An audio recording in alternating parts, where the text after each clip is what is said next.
ক্ষীৰতে থাপিলো শংকৰ শিৰোমণি কণ্ঠতে থাপিলো নাম হৃদয়ত থাপিলো দুয়োজনা গুৰু যেতিয়াই বিচাৰো পাম ও ৰাম ৰাম গুৰু আমাৰ প্ৰাণৰে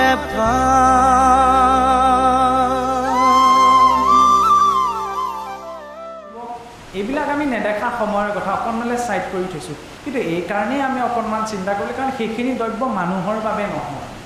চাওকচোন সিংহটোৰো জীৱন এতিয়া চাবচোন একগু পঞ্চম জ্ঞান সপ্ত সিংহ প্ৰচুতিকা অহিংসা পৰম ধৰ্ম হিংসা ধৰ্ম পৰাণে একগু গৰুৱে বছৰেকত কেইটা পোৱালি দিয়ে এটা পঞ্চম ব্যাঘ্ৰ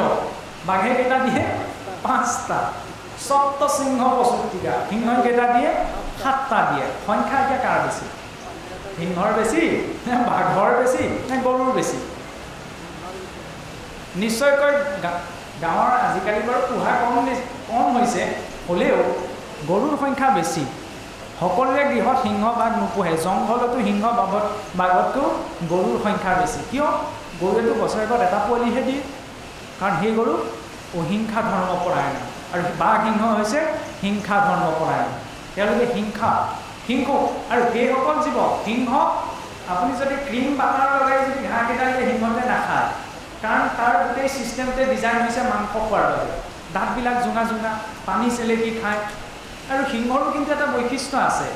বা সিংহয়ো নিজৰ পেটটো পূৰণৰ বাবে যিমান চিকাৰ কৰাৰ প্ৰয়োজন সিমানহে চিকাৰ কৰিব মানুহৰ দৰে এইটো নাভাবে যে আজি যি খালোঁ কাইলৈও এটা লৈ যাওঁ লগতে এটা হৰিণী যদি তাৰ পেট ভৰে তেতিয়া এটা হৰিণৰহে চিকাৰ কৰিব আৰু তাক আৰু ক্ৰীম বাটাৰ লগাইলে সি ঘাঁহ নাখায় হয়নে আনহাতে গৰুজনীক আপুনি আৰু ধুনীয়াকৈ মাছ মছলা দি মাছৰ জোল বনাই দিয়ক গৰুজনীয়ে খাবনে এইফালে এনেকৈ ঘূৰিও নাচায় আৰু মানুহক যি দিয়ে তাকে খায় বেছিকৈ বুজাই থাকিলে ডিঙিৰ ওপৰত যিটো আছে সেইটোও খায় সেইকাৰণে বৰ বেছিকৈ বুজিবও নালাগে কাৰণ এইখিনি বুজিবলৈ গ'লে আৰু অকণমান বিচলিত হোৱাৰ সম্ভাৱনা থাকে সেইকাৰণে অকণমান সৰলতাৰে লোৱা প্ৰয়োজন যেতিয়া গৰুটোৰ খোৱাৰ বিচাৰ আছে সিংহটোৰো খোৱাৰ বিচাৰ আছে মনুষ্যৰ নিশ্চয়কৈ থাকিব লাগে তেতিয়া আমি নিজকে মানুহ বুলি ক'ব পাৰোঁ আৰু এয়া কাৰ বাবে যে পৰলোকত আমি বৈকুণ্ঠলৈ যাব লাগিব সেইখিনি নেদেখা লোকৰ কথা বাদ দিয়কচোন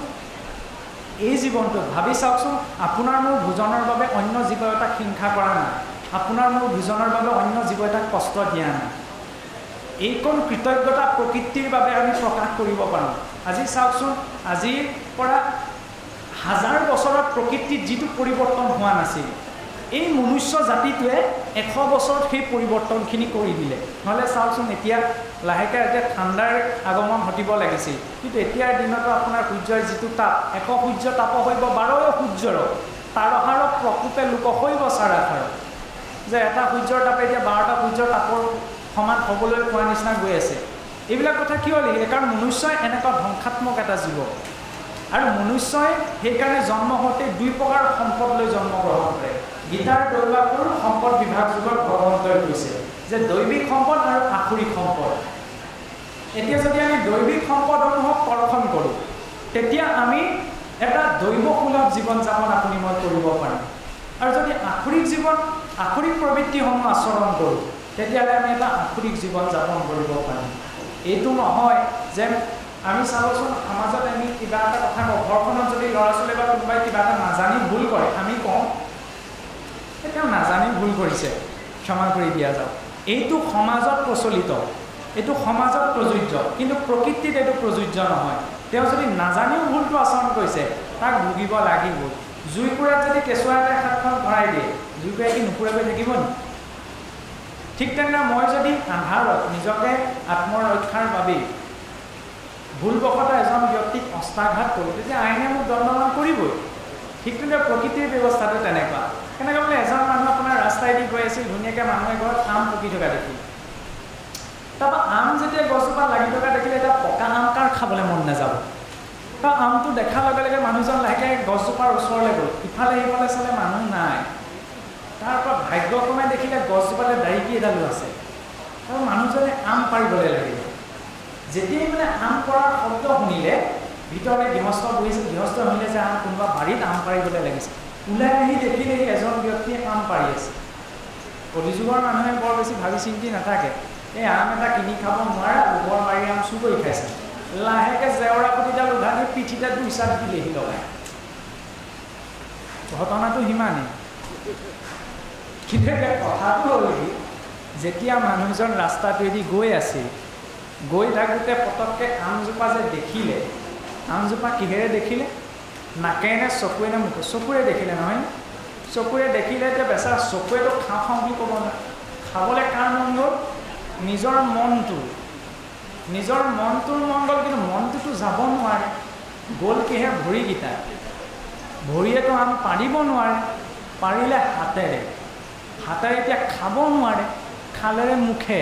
বেচাৰা মুখেও খাব নোৱাৰিলে লুটিয়াই বগৰাই পেটটোক দি দিব লগা হ'ল আৰু মাৰ খালে কিহে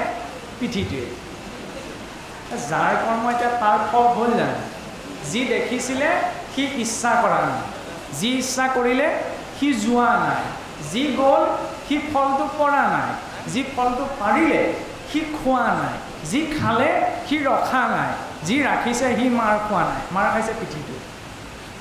কিন্তু যেতিয়া পিঠিটোৱে মাৰ খালে তেতিয়া চকুৰ পানী ক'ৰ পৰা ওলাব চকুৰ পৰা নাকৰ পৰাতো চকুৰ পানী নোলায় কৰ্মটো আৰম্ভ কোনে কৰিছিলে চকুৱে শেষ হ'ল ক'ত চকু মই আৰম্ভ কৰিছোঁ মই ভুগিব লাগিব ভগৱন্তই মাত্ৰ আমাক উদ্ধাৰৰ মাৰ্গটোহে দেখুৱাই দিয়ে তাত যেতিয়া কোনটো মাৰ্গত যাওঁ সেইটো আপোনাৰ মোৰ নিজৰ ওপৰত নিৰ্ভৰ কৰে অৰ্জুনৰ দৰে তেতিয়াহ'লে যুদ্ধ কৰ্ম যি যুদ্ধত অৰ্জুনে নিজৰ পিতৃস্বৰূপ পিতামহৰ ওপৰত অস্ত্ৰ তুলিছিল নিজৰ গুৰুৰ ওপৰত অস্ত্ৰ তুলিছিল তেতিয়াহ'লে সেইখন যুদ্ধ কেনেদৰে ধৰ্মযুদ্ধ হ'বলৈ পালে কাৰণ কিছুসকলে মনত প্ৰশ্ন কৰে চাবচোন কিছুসকলে কয় আপোনালোকেও সন্মুখীন হ'ব পাৰে ভগৱান কৃষ্ণই অৰ্জুনক যুদ্ধ কৰিবলৈ উচতাই দিলে কিছুসকলে বোলে গীতাত বোলে সন্ত্ৰাসবাদ আছে সেইজন হৈছে মূৰ্খ তেওঁ গীতাখন পঢ়াই নাই অধ্যয়ন কৰাই নাই তাৰ দৰ্শন লোৱাই নাই তাৰপিছত তাত মত দিয়াটো ভুল কাৰণ গুৰু দ্ৰোণাচাৰ্যই গুৰুৰ মৰ্যাদা সেইদিনাই হেৰুৱাই পেলাইছিল যিদিনা সেই ৰাজসভাত দ্ৰৌপদীৰ তেওঁৰ উপস্থিতিত বস্ত্ৰহৰণ হৈছিল এইখন সেইখন ভাৰতভূমি যিখন ভূমিত এগৰাকী নাৰীক অপমান কৰাৰ বাবে এখন মহাভাৰত হৈ গৈছিল আৰু তাৰ বিপৰীতে আজিৰ সমাজত কি হৈছে তেতিয়াহ'লে আমি ভাল গতি এটা আশা কৰিব পাৰোঁনে নোৱাৰোঁ সেইবাবে সমাজক লৈ আজিৰ যুগত ধৰ্ম নহয় সামাজিক অনুষ্ঠানটো আমাক লাগে পৰিপক্ক ৰূপত আলোচনাৰ জৰিয়তে সংগবদ্ধ হৈ আগবাঢ়িবলৈ কিন্তু ধৰ্ম আৰু ভক্তি একান্তই ব্যক্তিগত কাৰণ আজি যদি আপুনি মই সংসাৰখনত ধৰ্ম বিচাৰি গোটেই পৃথিৱী ভ্ৰমণ কৰোঁ তেতিয়া ক'তো আমি ধৰ্ম বিচাৰি নাপাওঁ ধৰ্ম আমি নিজৰ মাজত বিচাৰিব লাগিব আৰু নিজৰ মাজত যেতিয়া আমি ধৰ্ম বিচাৰি পাম তেতিয়া মই আপোনাতো ধৰ্মকেই পাম তেওঁতো ধৰ্মকেই পাম আৰু সেই দ্ৰোণাচাৰ্য ভীষ্ম পিতামহে তেওঁৰ মৰ্যাদা যদিও ইচ্ছা মৃত্যুৰ অধিকাৰী আছিল তেওঁৰ সম্পূৰ্ণ মৰ্যাদা সেইবাবে চাবচোন সনাতন সংস্কৃতিত দুটা বস্তুত আটাইতকৈ ডাঙৰ বেছি গুৰুত্ব দিয়া হয় প্ৰথম হৈছে মৰ্যাদা দ্বিতীয়তে হৈছে সংস্কাৰ মৰ্যাদা অবিহনে কোনো ব্যক্তি আগবাঢ়িব নোৱাৰে মৰ্যাদাক লংঘন কৰিছিল কাৰণে পিতামহ ভীষ্ম গুৰু দ্ৰোণাচাৰ্যও মৃত্যুক বৰণ কৰিব লগা হৈছিল আৰু লক্ষ্মণে যে এই সীতাদেৱীক যিডাল ৰেখা আঁকি থৈ গৈছিল যে তুমি এই ৰেখাডাল পাৰ হৈ নাযাবা ৰাৱণে সেই সীতাদেৱীক যে হৰণ কৰি নিবলৈ পালে যি ৰাৱণে হৰধনু দাঙিব নোৱাৰিলে কিন্তু সীতাদেৱীয়ে সোঁহাতে হৰধনু দাঙি বাওঁ হাতে তাৰ তলত থকা টেবুল চবাই ধৰিছিলে সীতাদেৱীৰ ইমান কেপাচিটি আছিল কিন্তু সেই হৰধনু ৰাৱণে দাঙিব নোৱাৰিলে তেনেস্থলত সেই ৰাৱণে সীতাদেৱীক কেনেকৈ হৰণ কৰি নিবলৈ পাৰিলে যেতিয়ালৈকে এই মৰ্যাদাৰ ৰেখা লংঘন কৰি সীতাদেৱী নিজেই পাৰ হৈ যোৱা নাই সেইবাবে মনুষ্য জীৱনতো আমি নিজৰ নিজৰ মৰ্যাদাত থকাটো প্ৰয়োজন সেই মৰ্যাদা কি সত্য শৌচ দয়া আৰু ক্ষমা ধৰ্ম মানে কি ধাৰ্যতে ইতি ধৰ্মঃ যিয়ে ধাৰণ কৰে আমি কাক ধাৰণ কৰি আছোঁ সত্য যিকোনো পৰিস্থিতিতে আমি সত্যস্বৰূপ ভগৱন্তৰ আশ্ৰয় ত্যাগ কৰিব নালাগে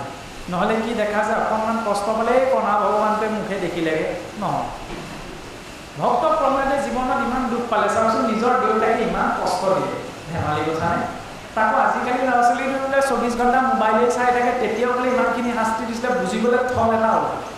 কিন্তু তাকো কৰা নাছিল ভগৱন্তকে ভজনা কৰিছিল কিন্তু তাৰ বিপৰীতে ককিকো ইমানখিনি শাস্তি দিলে কিন্তু কোনোবাখিনিত আপুনি মই শুনিবলৈ পাইছোঁ যে প্ৰহ্লাদে বিলাপ কৰিছে ভগৱানে মুখে ইমানখিনি দুখ কিয় দিলে অথচ সেই 5 বছৰীয়া শিশুটিয়ে জীৱনত পোৱা দুখ আপুনি মই জীৱনত পোৱা দুখৰ সৈতে 0.001% কম্পেয়াৰ কৰা সম্ভৱ নহয় ভক্ত ধ্ৰুৱ 5 বছৰ বয়সত দেউতাক ৰজা উত্তানপাদ নহয়নে ৰাজসিংহাসনত বহি আছে ওচৰত উঠিবলৈ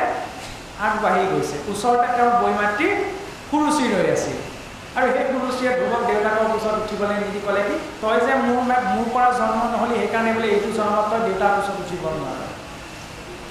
সেইকাৰণে তাত দুগৰাকী মাতৃ চৰিত্ৰ দেখুৱাইছে এগৰাকী হৈছে সুৰুচি এগৰাকী হৈছে সুনীতি সুৰুচি সেইগৰাকী যিগৰাকীয়ে ধৰ্ম বিচাৰ নকৰে কেৱল নিজৰ প্ৰয়োজনীয় যিটো ৰুচি উপজিব সেইটোহে আচৰণ কৰিব সেইগৰাকী প্ৰকৃত মাতৃ নহয় প্ৰকৃত মাতৃ সেইগৰাকী কোনগৰাকী সুনীতি যিগৰাকী নীতিত আছে আৰু সেইবাবে চাওকচোন সেই ধ্ৰুৱই যেতিয়া কান্দি কাটি মাতৃ সুনীতিৰ আগত ক'লেগৈ যে মা মোক এনেদৰে মাতৃ সুৰুচিয়ে দেউতাৰ ওচৰত উঠিবলৈ নিয়ে তেতিয়া আমাৰ সমাজৰ এগৰাকী হোৱাহেঁতেন কি বুলি ক'লেহেঁতেন কেলৈ নিদিব মোৰো সমান অধিকাৰ আছে বল মই ৰাজকাৰেঙলৈ যাওঁ কিন্তু সুনীতি মাতৃয়ে সেইটো কোৱা নাই সুনীতি মাতৃয়ে সেই ধ্ৰুৱক কি ক'লে যে উপায় তই যি বিচাৰিছ তাক একমাত্ৰ ভগৱানেহে দিব পাৰিব তই ভগৱানক ভজনা কৰ আৰু সেই কথাষাৰকো সেই 5 বছৰীয়া ধ্ৰুৱ ইমান দৃঢ়তাৰে ধৰি ল'লে যে ভগৱানক বিচাৰি ঘৰ এৰি গুচি গ'ল আপুনি মই ঘৰ এৰি যাব লগা হোৱা নাই আপোনাক মোক সেই ভগৱন্তক পোৱাৰ বাবে শাস্ত্ৰ মহাপুৰুষে গৃহে গৃহে দি দিলে সকলোৰে ঘৰত ভাগৱতখন নাথাকিলেও অন্ততঃ ঘোষাখন কীৰ্তনখন আছে সেইসমূহ কি এই গীতা ভাগৱতৰ সাৰ কেৱল সকাম নিকামত পাঠ কৰিবলৈ বা কোনো অনুষ্ঠানত ঘোষা এজনা গৈ সেৱা কৰিবলৈ ঘোষা কীৰ্তন নহয় তাত মনুষ্য জীৱনৰ শিক্ষণ পদ্ধতিটো আছে মনুষ্য জীৱনত অৰ্জন কৰিব পৰা মূল মূল্যবোধৰ আধ্যাত্মিক শিক্ষাখিনি আছে সেইখিনি আহৰণ কৰা প্ৰয়োজন ল'ৰাটোক ইংৰাজী কবিতা এটা শিকোৱাৰ লগে লগে নহ'লেতো আজিকালি আমাৰ ল'ৰা ছোৱালীয়ে অসমীয়া ভাষা ক'বলৈ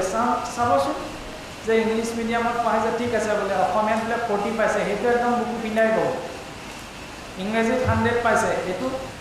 সম্পূৰ্ণ বুকু পিন্ধাই ক'ব ঠিক আছে কিন্তু ইংৰাজী অসমীয়া নিজ মাতৃভাষাত 40% পোৱাটো আকৌ গৰ্বৰে প্ৰকাশ কৰে যে অসমীয়াতে অকণমান দেখা সেই মানসিকতাটো যাতে হ'ব নালাগে কাৰণ মহাপুৰুষে